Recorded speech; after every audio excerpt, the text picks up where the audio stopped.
કાકા ધંધામાં કેવું છે? ગ્રાહક આવતા નથી, ગ્રાહક બહુ ઓછા આવે. પરેશાન છો ને, હેરાન છો અત્યારે? ત્યાં શું આજુબાજુ રેસિડેન્ટ ઓછી છે ને,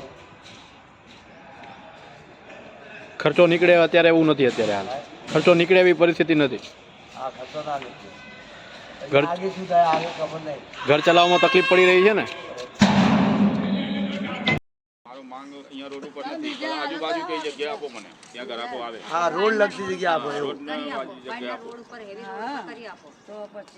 એવું નહીં કે જોધપુર ગામે આપણે રોડ લગતી કોઈ બી જગ્યા આપે તો ભાઈ ચાલે. કોઈ પણ જગ્યા પર અને 80 જગ્યા 80 લોકો એવું મળે. હા કાકા, હા, જણાવજો કે ખાસ કરીને તમે અહીંયા આયા છો, બીકથી અહીંયા આયા છો? આમાં નુકસાન ખાઈને અત્યારે ધંધો કરીએ છીએ કે અત્યારે અમારે નોટિસો આંગાલી આવીને પડી છે, 11,500 રૂપિયા ભરવાના છે 7 દિવસના અંદર. એના કારણે અમે અહીંયા ધંધો કરીએ છીએ.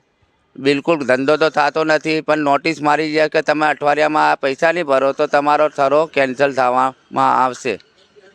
એટલે આ જગ્યા પણ બંધ કરી દેવામાં આવશે. તમે અહીંયા નહીં વેપાર કરો, રદ કરીને બીજાને ફાડી દેવામાં આવશે.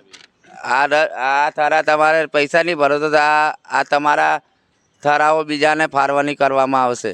એટલે તમે મજબૂરીમાં ક્યાં જશો, ધંધો ક્યાં કરશું? એટલે ના છૂટકે અહીંયા તમે આવીને ખોટ ખાઈને ધંધો હા, એ તોનું જ છે.